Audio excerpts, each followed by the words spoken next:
Muscle loss after 40 is not aging. It is not genetics, and it is not inevitable. It is the result of one daily habit millions of adults repeat without realizing. It is quietly weakening their body year after year. Sitting, yes, long hours of sitting, is the real muscle killer. And after 40, your body can no longer protect itself from the damage. Here is what most people never hear. Muscle is not just for strength or appearance. Muscle is a metabolic organ. It controls blood sugar, protects joints, supports hormones, stabilizes balance, and even shields your brain from cognitive decline. When muscle stops receiving regular signals to work, it begins to shrink. This process is called sarcopenia, and it starts much earlier than most people think. Research shows muscle loss can begin in your 40s, accelerating every decade after, not because of age itself, but because modern life removes the need to use muscle consistently. The moment you sit for hours, your body receives a powerful signal that muscle is no longer required. Protein synthesis slows, insulin sensitivity drops, blood flow to muscle tissue decreases. Over time, muscle fibers shrink and are replaced with fat.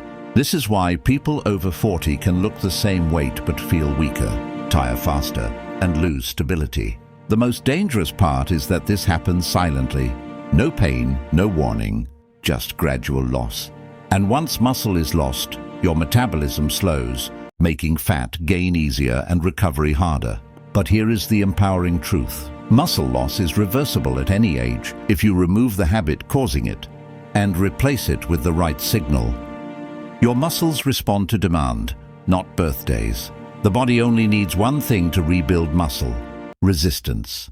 Not extreme workouts, not hours in the gym. Simple daily resistance signals. Standing more, carrying weight, pushing, pulling, squatting, lifting your own body. Even 2 to 3 short sessions per week can restart muscle building pathways. Pair that with adequate protein, especially after 40, and your body shifts from breakdown to rebuilding. The goal is not to train like a 20-year-old. The goal is to remind your body that muscle is still needed for survival. When you do that, strength returns, balance improves, energy rises, and aging slows from the inside out. Muscle loss after 40 is not aging, it is disuse. And the moment you stop signaling weakness, your body remembers how to be strong again.